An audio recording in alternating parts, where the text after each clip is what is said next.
Hello, dear students. In this lecture, we are going to understand what is the end of the short story, The Remains of the Feast. In the last two lectures, we have understood the story. This short story revolves around the character Rukmini. No? And the story is narrated by Rukmini's great granddaughter Ratna. So Ratna is a young girl. She's a student, a medical student actually.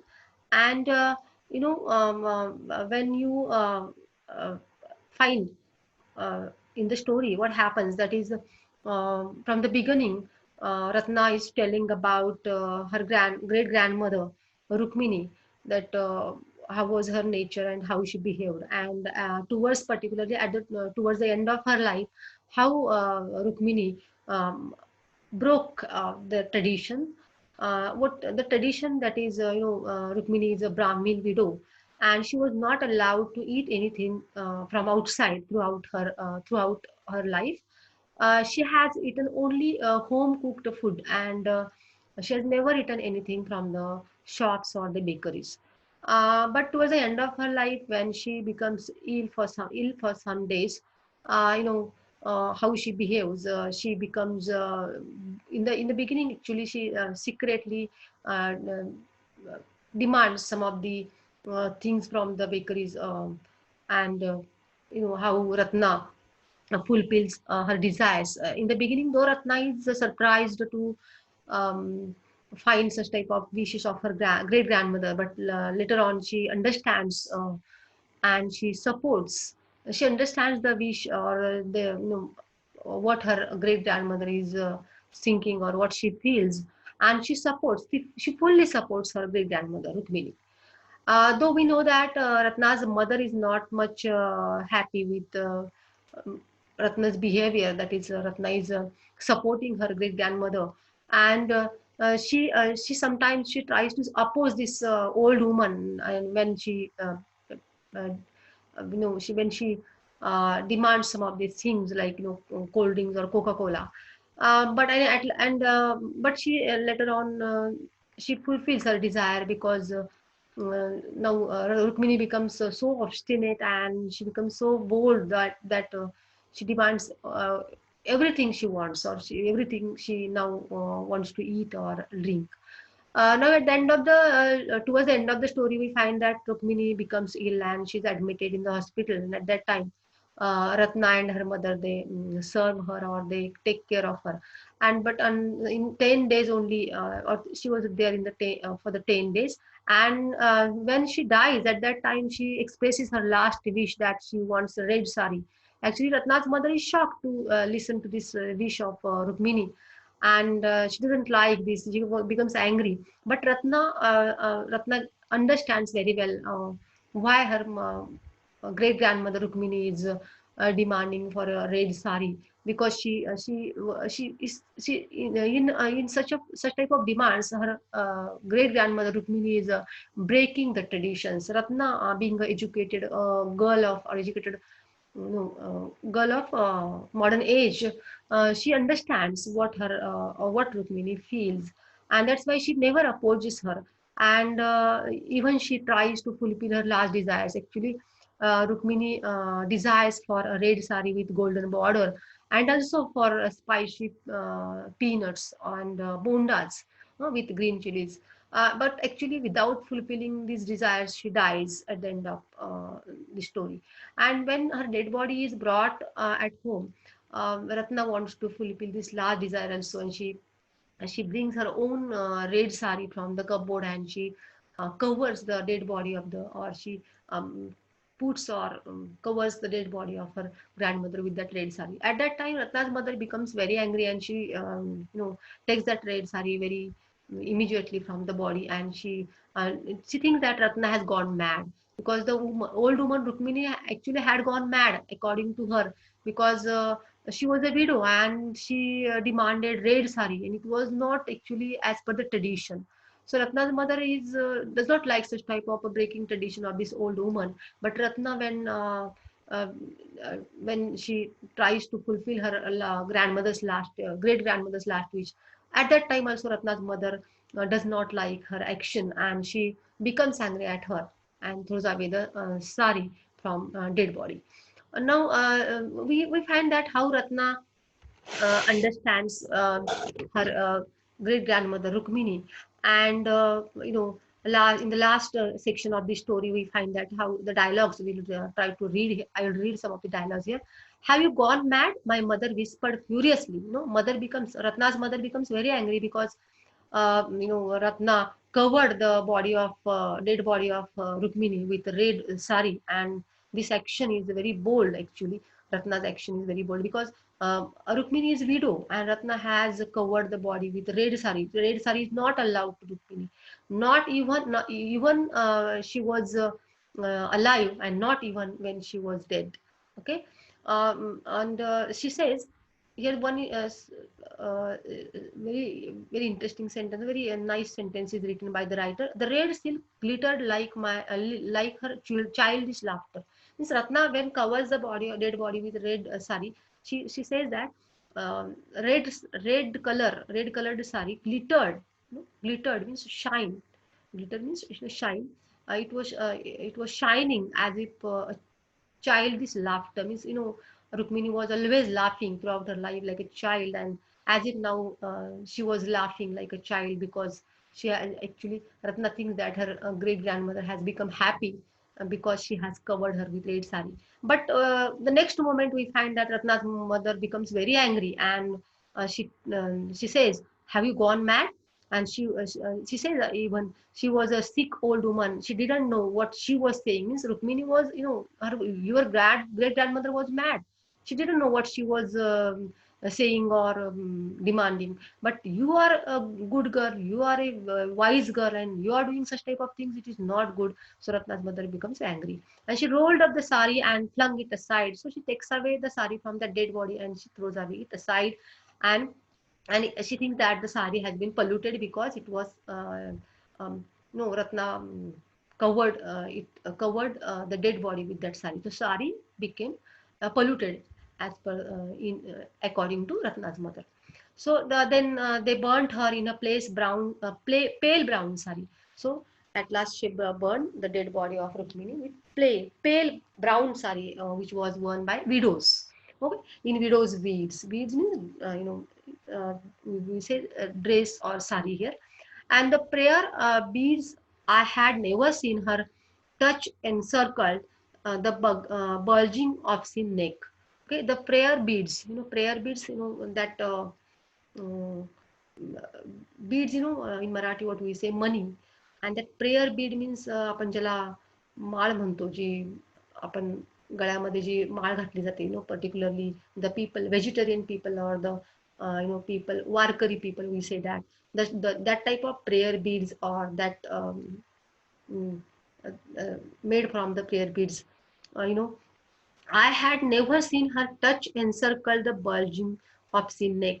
So bulging of the neck, why Ratna is calling bulging of the neck? Neck means man, and it was not looking good. It was because it was bulging obscene. It was very bad or dirty looking because there was a type of lump on the neck of the old woman.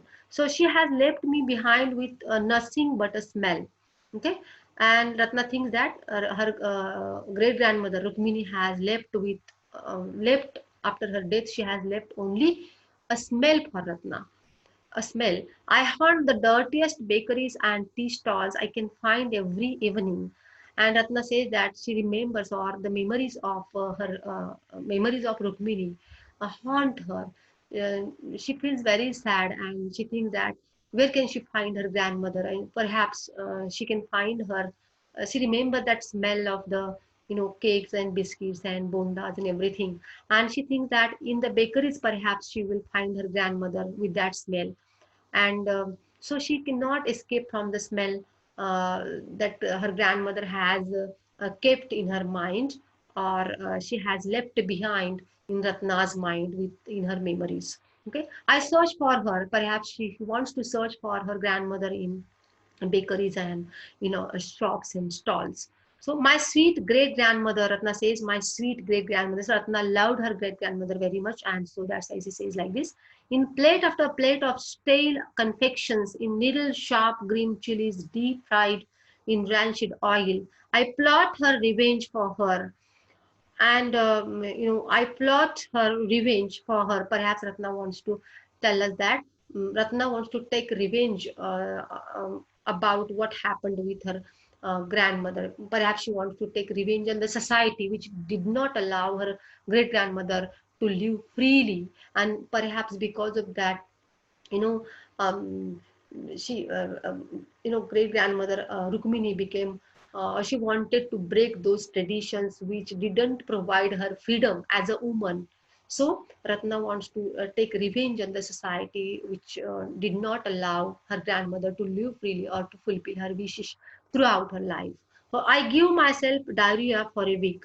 And perhaps Ratna, in the memory or the feelings for her grandmother, she eats everything like her grandmother, and she becomes ill. Because of that, she gets diarrhea also. Diarrhea um, is a type of disease, or where when the person gets loose motion. Okay, then I open all the windows and her cupboard and air air the rooms.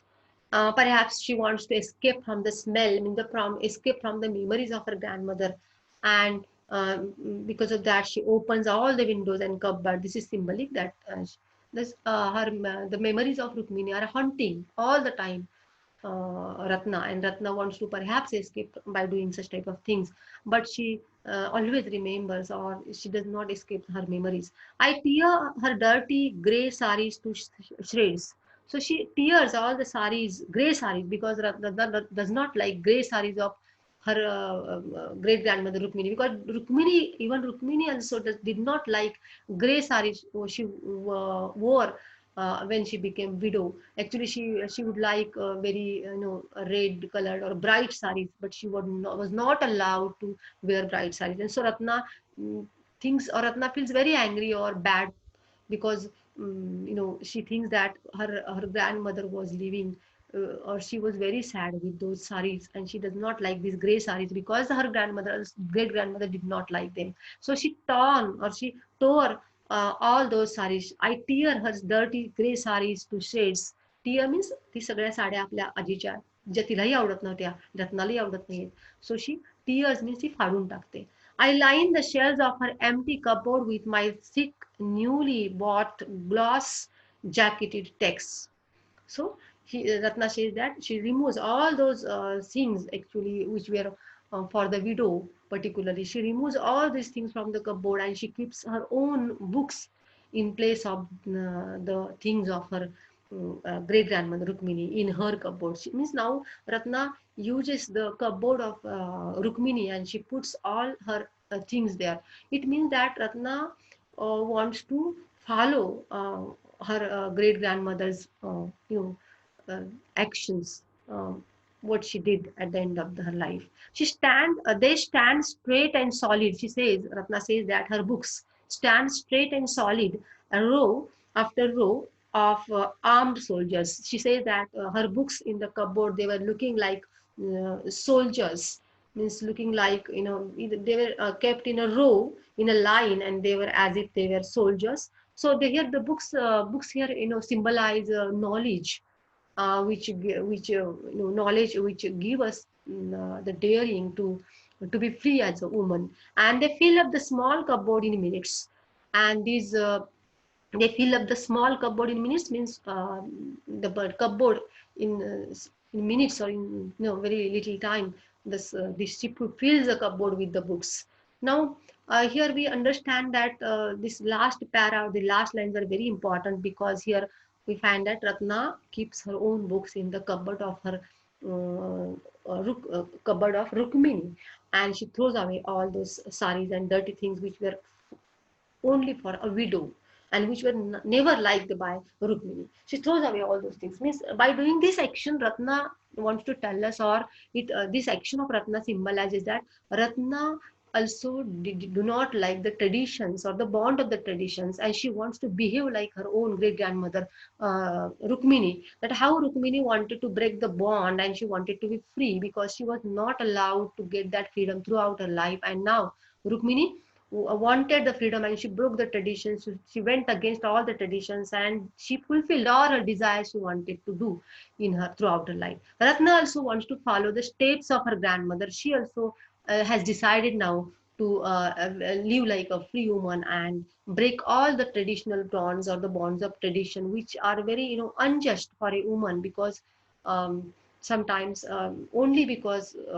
being a woman she has to tolerate a lot of things and she has not been given any type of freedom, and Ratna wants that freedom which her great grandmother wanted at the last stage, and she liked this action of her great grandmother very much, and she has also become, or she has also taken a decision that she will follow the steps of her great grandmother, and she will throughout her life she will do everything she would like, and she will not go with the traditions which are unjust. She will just break all those traditions which are unjust for a woman, and she will get the freedom as a woman, and she will like a free life, or she would be happy.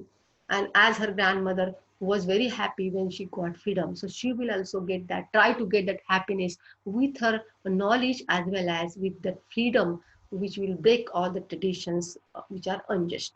So I think you have got the meaning of the story, the theme of the story. That is, the theme of the story is breaking the traditions, or a bond of the traditions, and how it's important for a woman to be happy and to be free. And in this story, particularly, Gita Hariharan now has written this story um, to tell us that how a woman wants a freedom, how a woman wants to break the traditions to become happy. And without breaking traditions, it is not possible to be happy. So she gives this message for all the women of the modern age that if you want to be happy, you should be able to break the traditions like Rukmini.